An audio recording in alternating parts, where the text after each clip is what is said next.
So good evening. Thank you everyone for joining us. This is an AONM webinar on ToxiPlex, and it's a direct mycotoxin detection assay for human serum and plasma. And we're delighted to welcome the two developers of this, together with their team, Professor Leona Gilbert and Mr. Kunal Garg.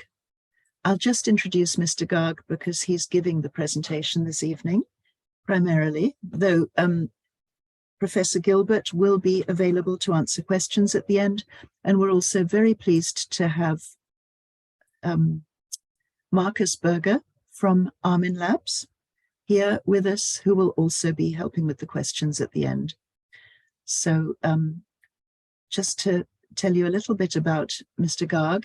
He's the co-founder and chief technology officer at Tested in Finland, which is the company that develops these diagnostic tools.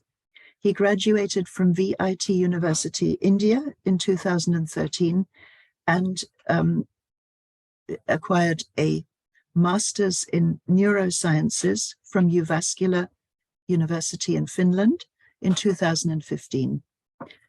He has an academic background in biotechnology, and his experience as an entrepreneur has provided him with a broad range of skill sets to create and commercialize in vitro diagnostics. You'll probably be familiar with ToxiPlex, which AONM has been running together with Armin Labs for many years. And that was a development of Professor Gilbert's and Kunal's, a diagnostic tool to simultaneously test several pathogens and multiple disease stages in patients suspected of tick-borne disease. And this that he'll be introducing today, ToxiPlex, is a tool to help directly detect and confirm fungal toxins in human beings. So we'll be hearing all about that for about 40 minutes from Kunal. And after that, answer any questions you might have that you're welcome to put into either the chat or the Q&A. So over to you, Kunal, and thank you very much indeed, everyone, for being here, and Kunal for tonight. Great. Thank you for the introduction, Gillian. I was informed that we have almost 100 attendees today. Thank you all for participating in the webinar. We do have a very interesting topic today, which is the detection of mycotoxins in human serum or plasma, especially in the context of our new product, which is ToxiPlex Basic. And for this presentation, I wanted to broach the topic of detection by understanding the different modes of exposure to mycotoxins and their impact on our health. Also understand the advantages and disadvantages of the existing methods. And finally, the reason why we are here is to also understand what we've done to design ToxiPlex Basic differently from the existing tests.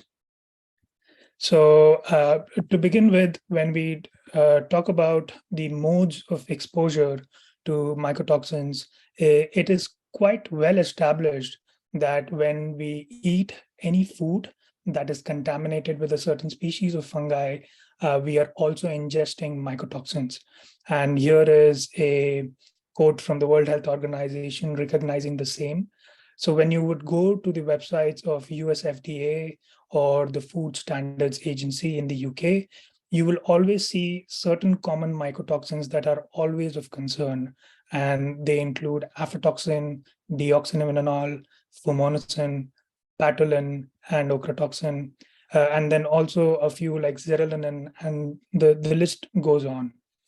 But there is also emerging evidence to indicate that we can get exposed to these mycotoxins through inhalation in indoor environment, for example, in water-damaged buildings. And this is a research published recently in 2022, wherein researchers in Germany sampled mold-infested building material from households in northern Germany. And this material included wallpapers, isolation material, glass wool, etc. And they found 5 important species or significant species of fungi, which included penicillium, the family of Aspergillus, Acremonium, Stachybotrys, and Fusarium. And if you look at the mycotoxins that these fungal species produce, many of them actually overlap with the mycotoxins of concern that I showed in my previous slide, which we can get exposed to by eating contaminated food. For example, penicillium produces patulin or ochratoxin A. The family of Aspergillus fungi can produce aflatoxin, ochratoxin, gliotoxin, and sterigmatocystin, which is actually one of the most important mycotoxins that has been coming up in the context of indoor environments.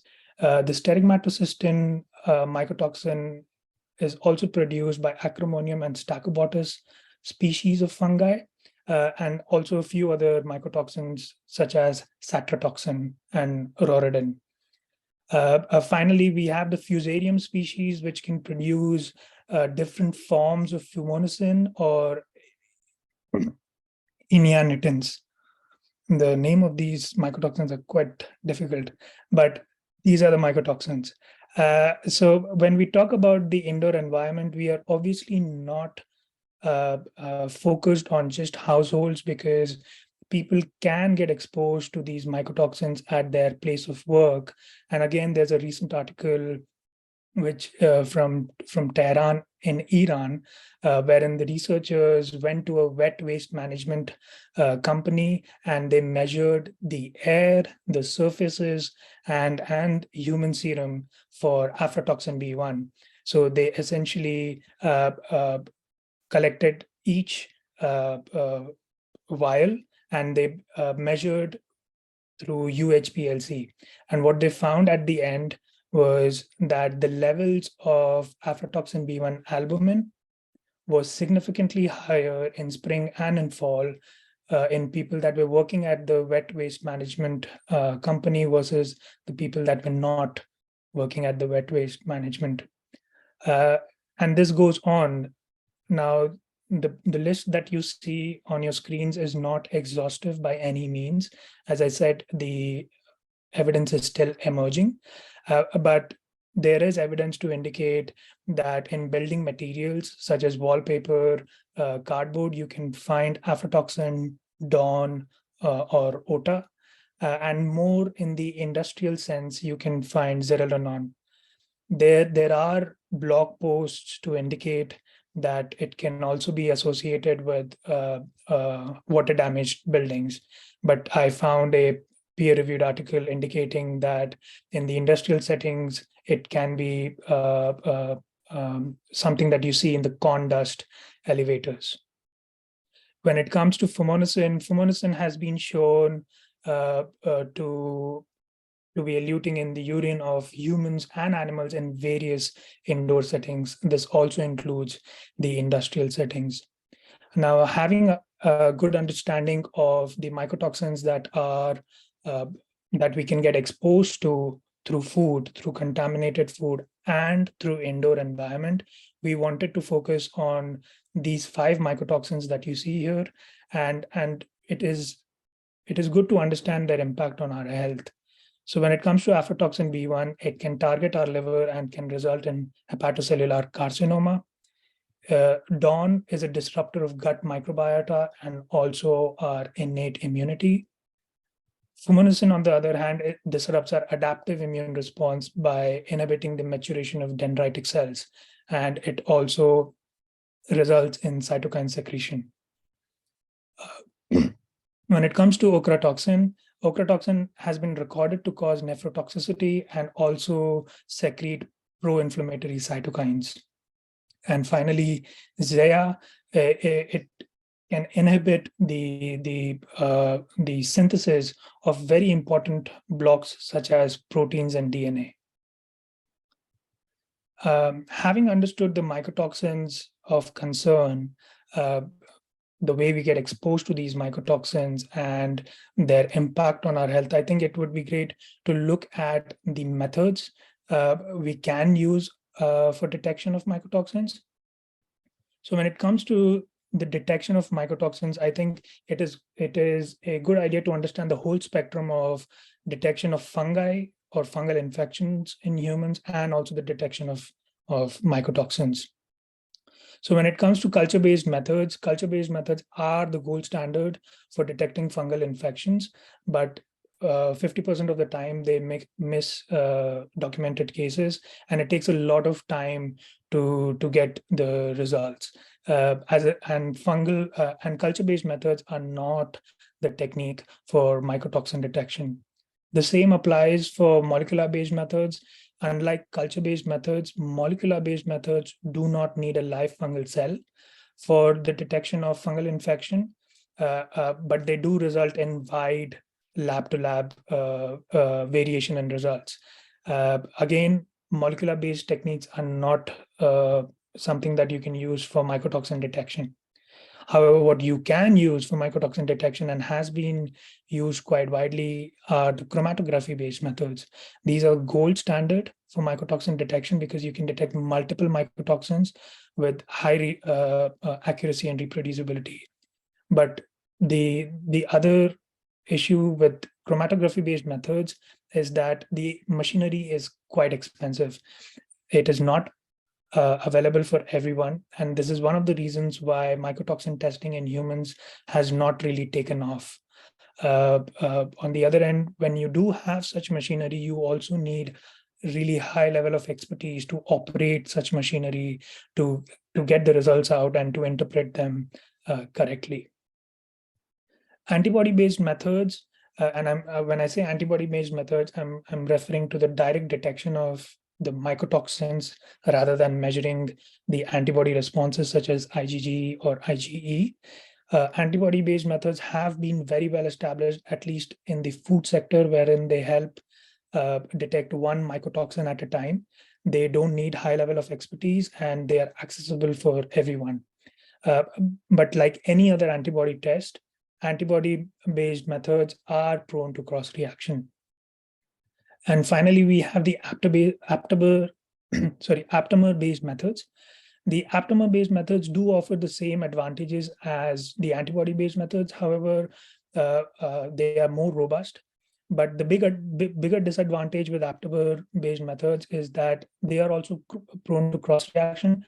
They're not commercially available at the moment. And the method that is used for aptamer selection, which is the SELEX method, it is in itself a very expensive endeavor.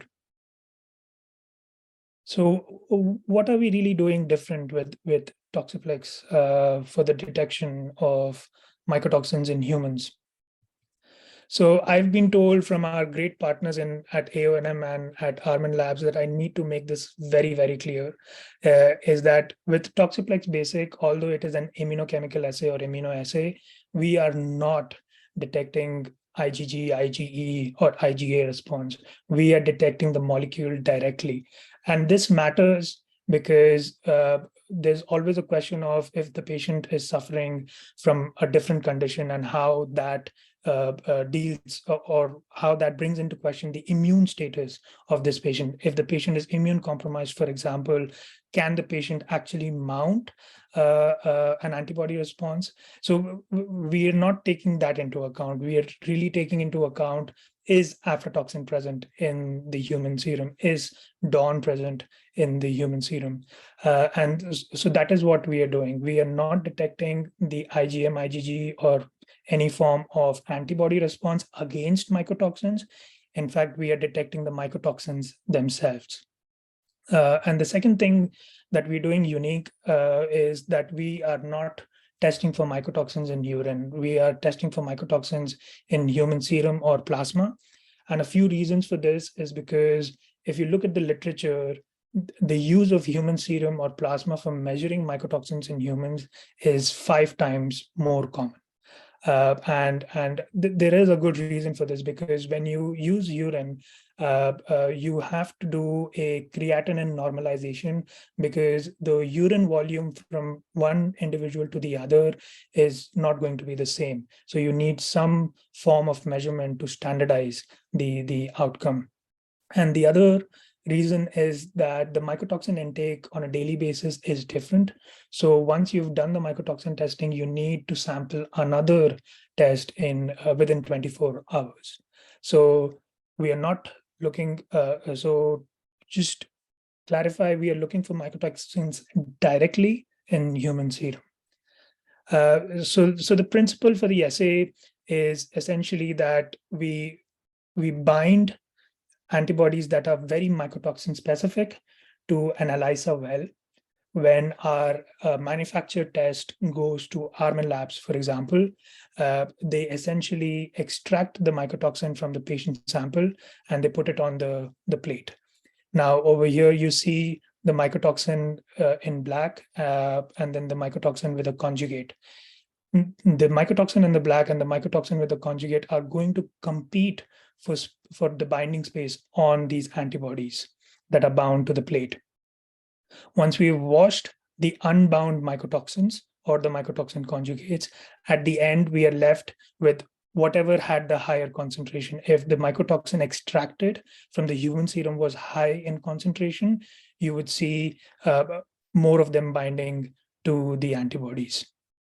So what this exactly means is that if the mycotoxin from the human serum sample is in higher concentration, the mycotoxin conjugated to, for example, horseradish peroxidase is not going to bind, and there is not going to be a signal, which essentially means that patients having low signal actually demonstrate high levels of mycotoxins, and patients with high levels of signal actually demonstrate low or no levels of mycotoxins. And we are the first of its kind ELISA, because most of the ELISAs in the market at the moment are not focused on these 5 common mycotoxins. And we have shown through our research and development that our accuracy is about 93%, and our lower limit of detection goes all the way down to 0.15. I will be showing more results regarding this. But here is our paper. If you're interested in reading it, is an open access paper, and you can see all our validation results in this paper. But I think it is worthwhile getting into some of the key highlights from our paper, which, for example, is the low limit of detection, which essentially means how low can we really detect a mycotoxin. In the red over here, you can see the lower limit of detection for each of the mycotoxins on ToxiPlex Basic. We have compared our test results with food, with tests designed to measure mycotoxins in food. And the reason for this is because we did not find in the literature the form of ELISA that we've designed to compare against. But we decided to compare our test against food-related tests because the principle of ELISA remains the same, and the food-related tests are well established. So you can see that for food-related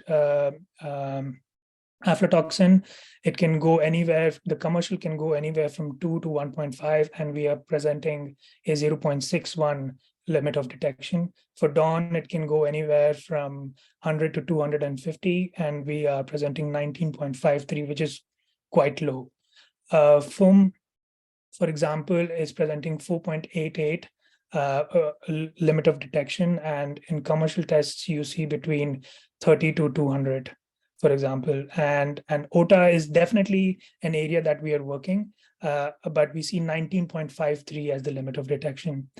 I have to say, while developing this test, I was surprised to see 0.15 as the lower limit of detection for Zoya, because I've not seen that in emerging technology for food or even in the commercial tests. And of course, we've repeated our tests on multiple occasions to make sure that our results are representative on a daily basis. If you remember in the previous slide, I mentioned that antibody tests are prone to cross-reaction. And what we've done over here is we've interacted different mycotoxins in our test against different antibodies on our test. And as you would expect, a aflatoxin antibody to react with aflatoxin, and that is why you see 100% reaction. But in the terms of aflatoxin antibody, there's only about 2% cross-reaction with other mycotoxins. And this is within the range that we see for antibody tests, even in the food sector, wherein the antibody tests are well established. For DAWN, it is between the cross-reaction with other mycotoxins is between 8 to 11%. For fumonisin antibody, it is 4%. For ochratoxin antibody, it is between 8 to 11% again. And for ZEA, it is between 3 to 4%. And these levels are within what we would expect to see in an antibody test.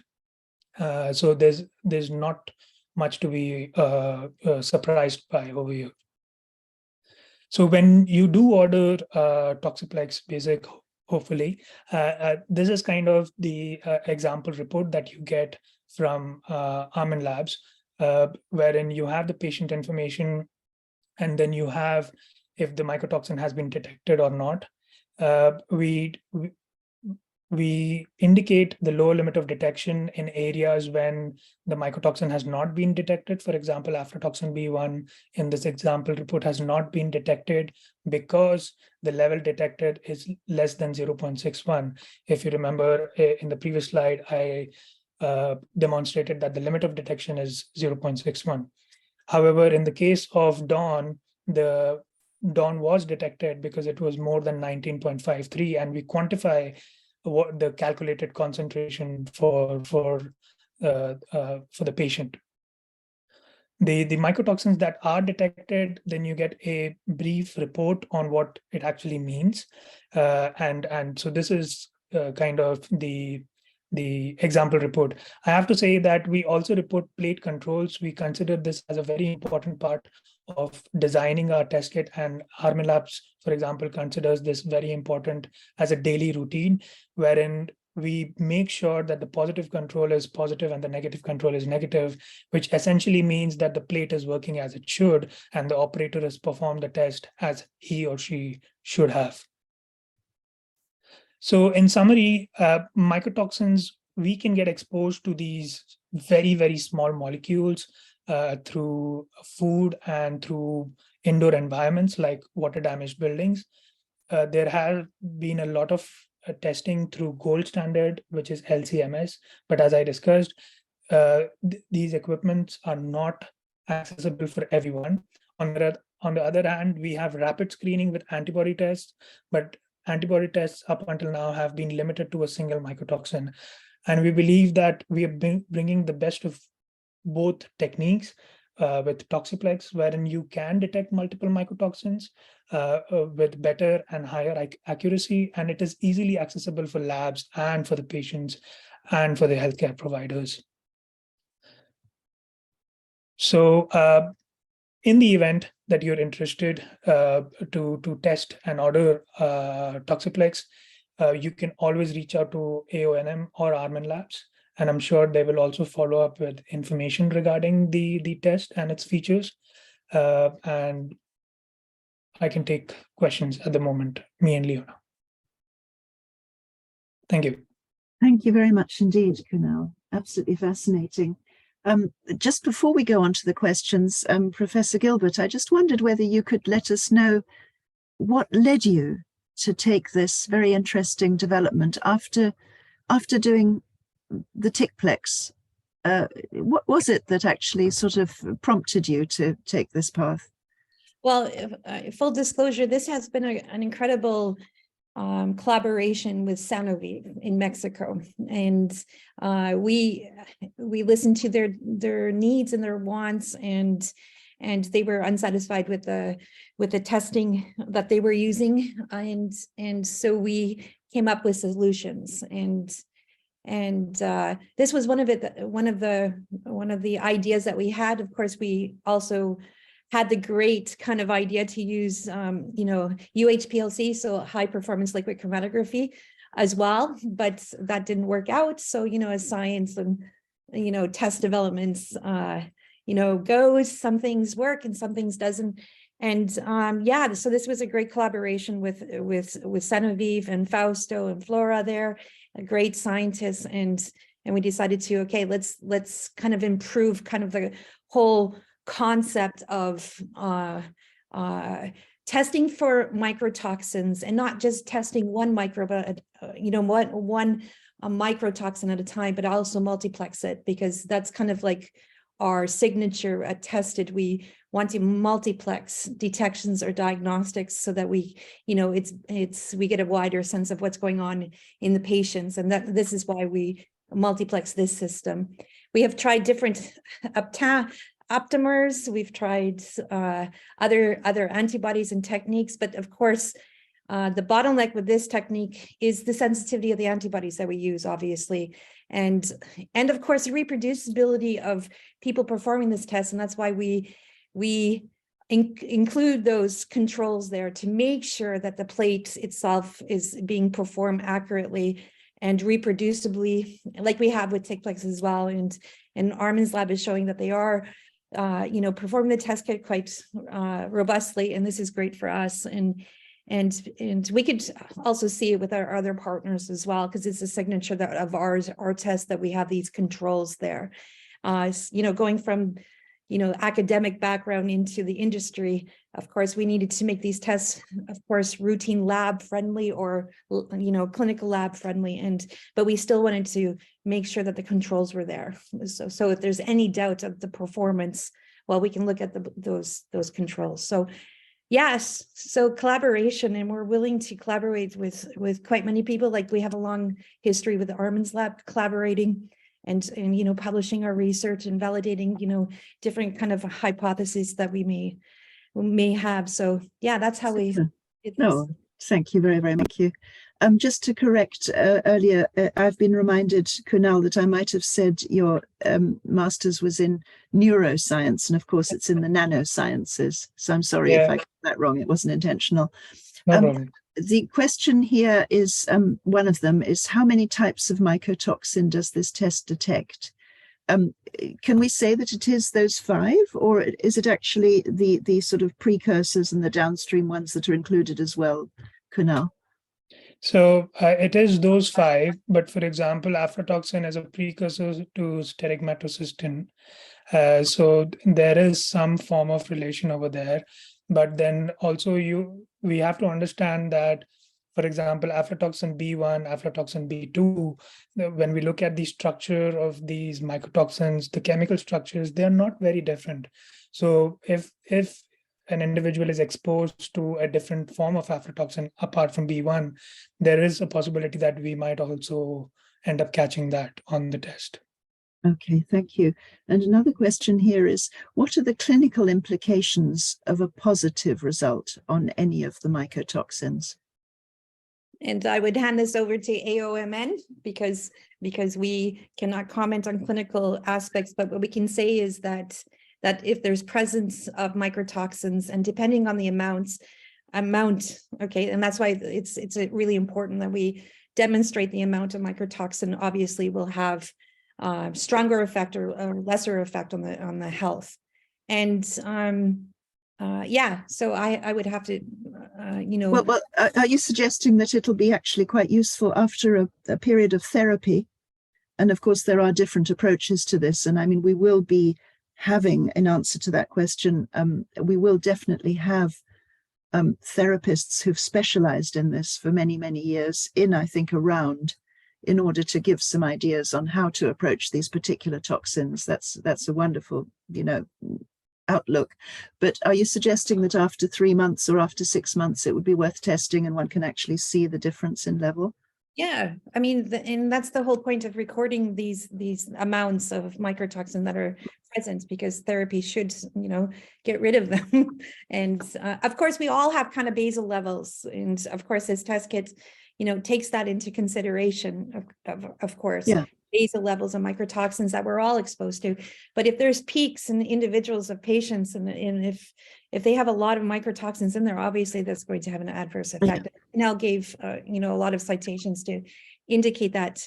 But depending on the environment the patient is in, will indicate, of course, longer exposure and of course, the therapies and the success of therapies, of course. Yes, thank you. And I believe Dr. Neil Nathan in the States, who talked at the Forum for Integrative Medicine a few weeks ago, said that he often notices one toxin as you kind of overcome that, another one might pop up a little bit higher after that. So that's something that it'll be interesting to note over time. I think we'll probably be taking very, very careful sort of monitoring, won't we, of the results and note whether that occurs in our patients. Marcus, that's something I'm sure that Armin Labs will be helping with. One doctor here who may not be from the UK, I do recognize the name, is asking, how do we get a test kit? Well, for the UK and Ireland, please do contact AONM. That was the last slide in the presentation. That's the helpline that you may well know, 0333 121 0305, which is on the website AONM.org. That's the Academy of Nutritional Medicine. And if you would like a test kit for Germany, then do by all means contact Armin Labs. That's arminlabs.com. And if you would like a test kit for the USA, which is, I believe, where this doctor is from, then maybe, Marcus, you could just let us know how that would work, the USA or Canada. So Canada is already working to request the test kits directly through us, and US, as we are currently undergoing CAP and CLIA accreditation. So basically CAP accreditation is already achieved, and CLIA certification will be achieved within the next, we think like 1 or 2 weeks, as I just received another message by CLIA that our application is actually approved. So I think we're back maybe 1 or 2 weeks, and then you can also order our test kits again from US and also send it back to our laboratory. And what I wanted to mention earlier about the clinical implication, as you know, Armin Labs is familiar for or pretty well known for all of their checklists. We are probably also working on one for mycotoxins, so you get to know if there is a need to go for a mycotoxin test, and which one is likely to be there. So, oh, that's brilliant. And then there is also a question about the cost of the test. We would recommend that you please have a look at the mycotoxin testing link on the Armin Labs tab on aonm.org, because there we will be putting the order form in the next couple of days. And in the meantime, if you'd like to call the number that I've just mentioned, then the price for the UK will be available, and the price from Germany from Armin Labs, and the price for the USA, I presume, Marcus, will be available very soon too. So it is a reasonably priced test, most definitely. The turnaround time is also being requested here. Marcus, I believe, and Leona and Kunal, you've also told us it's a very fast turnaround, isn't it? So we should be getting results within about a week, I believe. Would you back that up, Marcus? 7 to 10 days, including transportation time. So usual turnaround time for Armin Labs. Yeah. Okay, great. Thank you. And could the test be affected by medications such as hydrocortisone? So if I could answer this, and if other people want to put into, so hydrocortisone steroid actually affects the immune system. We're not detecting anything in regards to the immune system. I would expect that toxins, the flushing system with the kidneys and so forth, to flush out toxins. But if you're at the high levels that we can detect it, okay, or at the low levels that we can detect it, obviously there's the exposure level is greater. So steroids will not affect this. We don't think the literature represents that it shouldn't affect this. And because we're really not looking at anything to do with the immune system, and steroids are there to help with the immune system. So. Okay, thank you.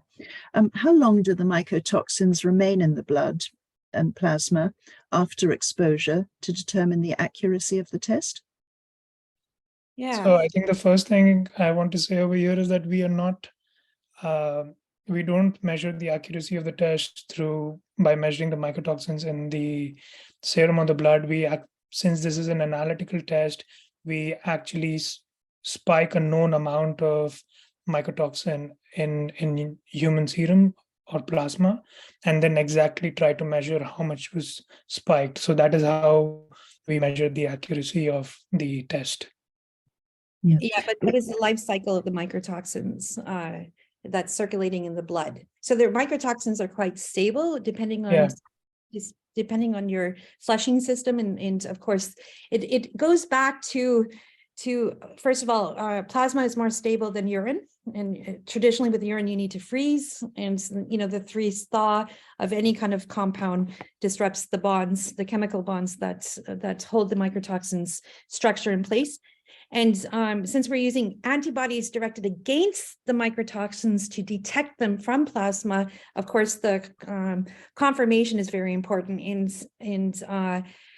So my point is that if you're constantly being exposed through buildings, through food, to these mycotoxins, and if we can detect it on a Monday, we're going to detect similar results on Tuesday, Wednesday, Thursday, Friday, if you take a blood draw each of those days. So they're quite stable because you're not getting rid of them. So we're detecting them. So you need to do therapies to get rid or change environment, not change environment, but obviously work on the environment or the exposure route that has given you these mycotoxins. So, right, thank you. You've just mentioned all exposure to your environment. A question here is, does the test only identify mycotoxins in food, or can it also identify mycotoxins found in the air and the environment as well? So yeah, go ahead, Kunal, sorry. Yeah. So no, so we are detecting so does the mycotoxin in food, or does it identify mycotoxins in air and environment? No, we're detecting mycotoxins in human serum or plasma. So the matrix of interest is human serum or plasma. We are not detecting mycotoxins in air or in food. Those are different matrices. Those require different extraction process. Those require different optimized protocols, so to say. The test is currently optimized to detect mycotoxins in human serum or plasma. Okay, thank you. There was a question, a very specific one here. Does this test detect mycophenolic acid, a mycotoxin from penicillium? No, not at the moment. Not directly, no. I mean, you had penicillium on your chart towards the beginning. Yeah, we have certain precursors like the ochratoxin that are also produced by penicillium that we are detecting for, but not specifically for mycophenolic acid at the moment. Okay. How does it compare to the Great Plains mycotox test? Is a question here. Sorry, I haven't finished reading it through, so I'll go to the end. Or has this been covered with the explanation regarding urine/serum differences? Great Plains testing is down at the moment, so we might be looking for a new one. So, I mean, I'm sure we don't really want to directly talk about competitive testing, but if you could just emphasize again the differences between yours and urine testing, Kunal, which you did go into, but maybe a little more detail. Yeah, I think I can be scientific about it. The Great Plains has used LCMS, the liquid chromatography, which is the understanding that I have, and we are using the immunoassay. In the case of Great Plains, they are detecting many mycotoxins, but to the best of my knowledge, they are not detecting all the 5 common mycotoxins that we are detecting in ToxiPlex Basic. And then the other part is that we do not know the lower limit of detection for many of the mycotoxins detected by Great Plains, but in a few cases, like the ochratoxin and I think zearalenone, we are doing quite well in lower limit of detection. So scientifically and technically, although Great Plains is using a very nice machine, I think you can get quick results and for the 5 common mycotoxins through ToxiPlex Basic. Okay, thank you. And this may partially overlap. Sorry, this one came in previously. The doctors ran a blood test to test for aspergillus. My understanding is that this test only rules out that this particular patient doesn't have an actual infection of mold in her body. This is someone who's unfortunately hospitalized at the moment and doesn't give any information regarding whether her health symptoms are the impact of long-term exposure to mold. Is the urine test the only way we can look for the presence of those toxins in her system, or should they have shown up in the bloods that have already been done? So that needs carefully sort of disentangling, but Yeah, it's somebody who hadn't yet seen your presentation. I hope they've been on it today. I have to, ask a question to a question, but if the blood was done, I think it is important to see if the blood analysis was done to measure the antibodies, or was it done to measure the toxins in the blood? Because if the antibodies were measured, it is a very different test technique than what we are offering. So I think it is important to look into what kind of technique was used for the blood. Sure, thank you. Well, I'll pass that back to the And mother. They may not have been able to watch. Leona, go ahead, please. Sorry, I just wanted to also emphasize, we are not detecting mold in people or in the blood. We are detecting the mycotoxins, the toxins that come from those molds, from being exposed to it through eating it, breathing it, food feed, those kind of things. So it's really like we're detecting directly the mycotoxin within the blood. Okay, thank you. Another question here. Do the toxins have an impact on IgA as well? I know you don't measure antibodies, but this is simply a question that's come in. Do you have anything to say about that? Is IgA, if it is measured, relevant? Or is that something you'd prefer to stay away from, because after all, we're not testing antibodies? Yeah, we're not testing antibodies, but I would think that depending on where, again, we eat, we breathe, mycotoxins. So the first exposure, of course, is the mucosal area. And of course, antibody, especially IgA, takes some time to be made, but it doesn't mean that it is a clinical, that IgA has a clinical relevance. And we need to see long-term studies of correlating mycotoxins amounts in plasma or sera with these antibodies, because there is no correlation study. And this is, I think, one of the things that is exciting about this field. It's emerging, and Armin's lab is getting their data sets, and also with AONM, we're going to get the data into formats that we can mine it, and so that we can maybe possibly see these correlations of that. And I think with more research, we can maybe, provide a better sound answer to this. But again, antibodies are not a signature clinical presentation at the moment, because it's mucosal and it takes time to develop that IgA. Yeah. Right. There is a question here also regarding whether it might be available as a finger prick test at some point, because some patients find it hard to have blood drawn. Oh, yeah. So Kunal, if you want to. Yeah, it is in development at the moment. We have discussed some plans with Armin Labs. We are figuring out some important logistics around recruiting samples, but it is under development, and we do hope to get it out. Yeah, and we have to understand that the blood and urine, it doesn't matter if you go to any type of mycotoxin direct testing, you still have to extract the mycotoxin from your matrix, so from your urine, or extract it from your plasma and sera. So it's kind of like that dilution effect, right? We need a proper amount of blood, plasma, sera, okay, to do the extraction. Same, you need the proper amount for the urines, okay? That's really representative of the matrix of what we can find, no matter if we take, 1 ml from, the top of the sample, 1 ml from the bottom of the sample, we need a good representation. And that's the thing that we have to remember. There's an extraction protocol that we need to do before we actually do the test. And And the actual amount on the test, I believe, of the extracted mycotoxins are 50 microliters. Is it? Yeah. So it's quite small, but it came from 500 microliters of serum. And to get 500 microliters of serum is quite simple for us, of course, compared to, you know, the milliliters that you need for urine testing. But so the extraction is quite important for us. So if we're doing a finger prick or a blood spot, we have to make sure that we have the sensitivity and reproducibility and robustness of what we have right now compared to the finger prick or the blood spot.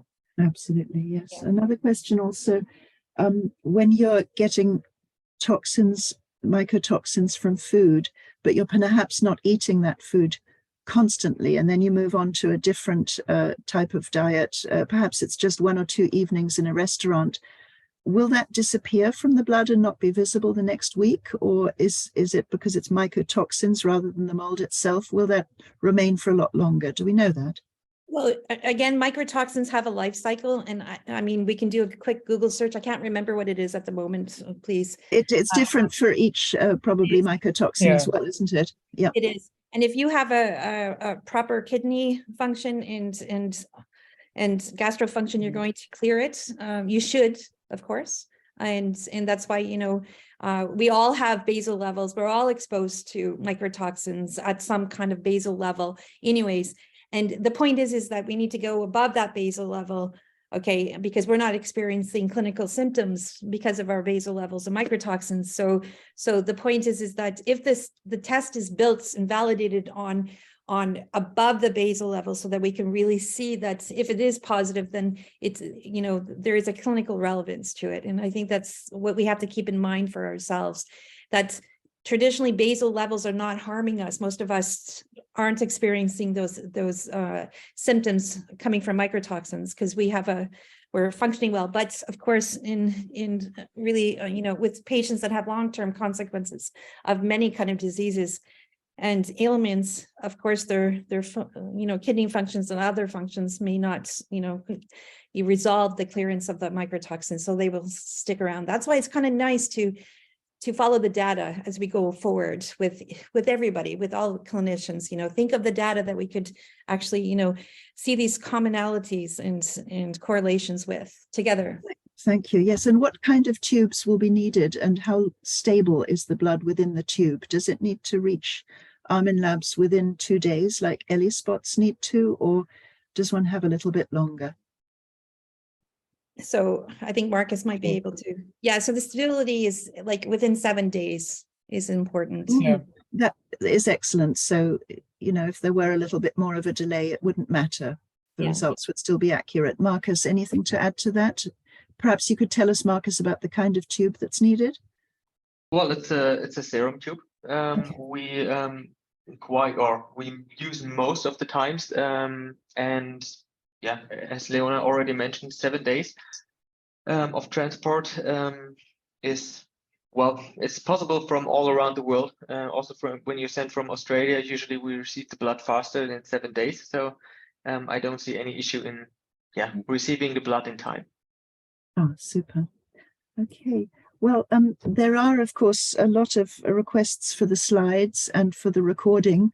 These slides will be put up together with the recording on our webpage under past webinars, as always, within the next couple of days, and will also be sent out as a link to anybody who registered for the test originally. So it will all be made available. I'm not sure whether we'd like to say that,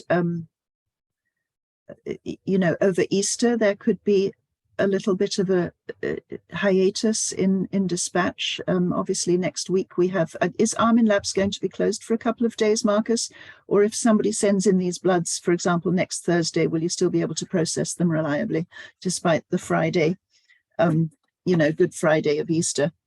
Well, we're still able to process the samples, as on Saturday is a regular working day in our lab. So it's not about the people working in the lab, because they will also be there on public holidays, but it's about the logistics, as we don't receive samples on public holidays. So On that next Friday and Monday, we won't receive any samples from any logistic company, but even though we are working, but yeah. So Saturday is still a normal working day for everyone, for logistic company, and as well for us. So still possible if you want to send over Eastern. Yeah. Yes, because of the 7 days actually that we have, which is fantastic for this particular test. Well, we will be making a note of all the questions under Q&A and chat that came in, for any that haven't yet been answered.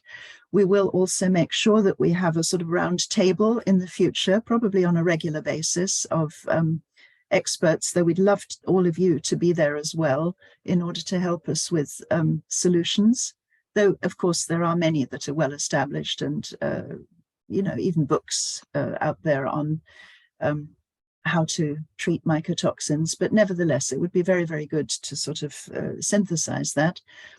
So just to mention how very, very grateful we are to all of you for having taken the time today and for having developed this superb test. Thank you. And Marcus, it's very exciting to hear from you that you're going to be you know, collating the results together with the team. And of course, we'll support you in that. And also that you're developing a checklist. Tremendous. Dr. Schwarzbach couldn't attend today, but I'm sure he'll be there the next time. So thank you very, very much again for the time you've taken. And thank you everybody for having been there and taken an hour out of your time. Just to mention that on the, I think, 3rd of May, that's the first Wednesday in May, we will have Dr. Craig Shimazaki, the CEO of the laboratory in Oklahoma called Moleculara, that does the PANDAS testing for us of the antibodies to the basal ganglia for autoimmune neuropsychiatric conditions. And the title of that will be Infections and Our Immune Response. And that will particularly be picking up on the impact of Streptococcus A and scarlet fever, which have been circulating here in the UK, but also elsewhere, particularly during the winter, and have led to an increase in these very unfortunate, particularly PANDAS, that's pediatric autoimmune neuropsychiatric disorder, in these kinds of conditions, not just in children, but in adults too. So he'll be talking about that at 7 o'clock on that Wednesday, but of course we'll be sending out a notification. That was postponed from a few weeks ago, where it had to be delayed due to reasons beyond our control. So thank you very, very much again, everyone. Do send in your questions if you have any to info@aonm.org, and our team here will answer them. So thanks a lot again, everyone. Thank you. Bye-bye. Thank you. Have a great evening. Bye. Thank you. You too. Thank you. Bye.